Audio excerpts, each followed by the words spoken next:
السلام علیکم ورحمۃ اللہ وبرکاتہ۔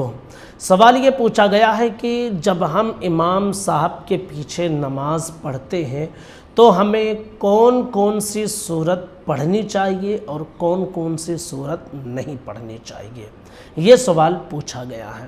تو آج اس ویڈیو میں انشاءاللہ اس مسئلے کو ہم آپ کے سامنے واضح کریں گے۔ یاد رکھ لیجئے کہ جب آپ جماعت سے نماز پڑھ رہے ہیں تو جماعت سے نماز پڑھنے کی صورت میں امام کے پیچھے مقتدی کے لیے کسی قسم کی کوئی قراءت کرنا جائز نہیں ہے۔ نہ مقتدی امام کے پیچھے سورہ فاتحہ پڑھ سکتا ہے اور نہ ہی کسی اور سورت کی تلاوت کر سکتا ہے۔ جی ہاں، صرف اور صرف ثنا پڑھے گا اور پھر رکوع سجود میں تسبیحات پڑھے گا اور قعدے میں تحیات و درود و ابراہیم اور دعائے معصورہ پڑھے گا۔ قیام کی حالت میں جو سورہ فاتحہ اور سورت کی تلاوت کی جاتی ہے، قرآن کی کوئی بھی آیت مقتدی امام کے پیچھے نہیں پڑھے گا، جائز ہی نہیں ہے، چاہے سری نماز ہو یعنی جس میں آہستہ امام صاحب قرات کرتے ہیں، یا جہری نماز ہو جس میں امام صاحب بلند آواز میں قرات کرتے ہیں۔ اس لیے کہ امام جو ہوتا ہے نا، یہ مقتدی کی نماز کا ضامن ہوتا ہے، یعنی امام کی نماز یہ مقتدی کی نماز ہوا کرتی ہے۔ یہی تو وجہ ہے کہ اگر امام کا وضو ٹوٹ جائے تو کسی کی نماز نہیں ہوگی۔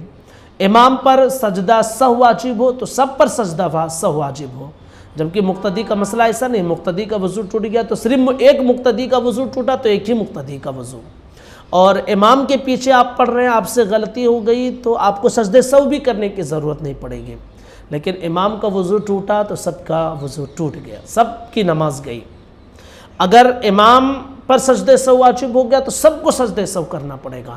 تو امام جو ہوتا ہے یہ مقتدی کی نماز کا ضامن ہوتا ہے۔ ابن ماجہ کی حدیث مبارکہ ہے، اللہ کے رسول صلی اللہ علیہ وسلم نے ارشاد فرمایا، حضرت جابر رضی اللہ تعالیٰ عنہ سے روایت ہے، فرماتے ہیں من کان لہ امام فقراءۃ الامام لہ قراءۃ، کہ جس نے امام بنا لیا تو پھر امام کی قراءت مقتدی کے لیے قراءت ہے، یعنی جب امام نے قراءت کر دی تو اب مقتدی کے لیے وہ کافی ہے، پھر اور کرنے کی ضرورت نہیں ہے۔ مسلم شریف میں ایک حدیث ہے، حضرت ابو موسیٰ اشعری رضی اللہ تعالیٰ عنہ سے روایت ہے کہ حضور صلی اللہ تعالیٰ علیہ وسلم نے ہمیں خطبہ دیا اور ہمیں طریقہ بیان کیا اور ہمیں نماز سکھلائی کہ جب تم نماز ادا کرو تو اپنی صفوں کو درست کرو، پھر تم میں سے کوئی امامت کرائے، پس جب وہ تکبیر کہے تو تم بھی تکبیر کہو، اور جب وہ قراءت کرے تو بالکل خاموشی کے ساتھ سنو۔ اب ان دونوں روایتوں سے، صحاح ستہ کی روایت ہے، ان دونوں روایتوں سے صاف پتہ چلتا ہے کہ امام کے پیچھے قراءت کرنا درست نہیں ہے، اور یہی احناف کا موقف ہے۔ امام اعظم ابو حنیفہ رضی اللہ تعالیٰ عنہ کا یہی موقف ہے۔ تو امام کے پیچھے نہ آپ سورہ فاتحہ پڑھ سکتے ہیں اور نہ ہی قرآن کی کوئی اور سورت تلاوت کر سکتے ہیں۔ السلام علیکم ورحمۃ اللہ وبرکاتہ۔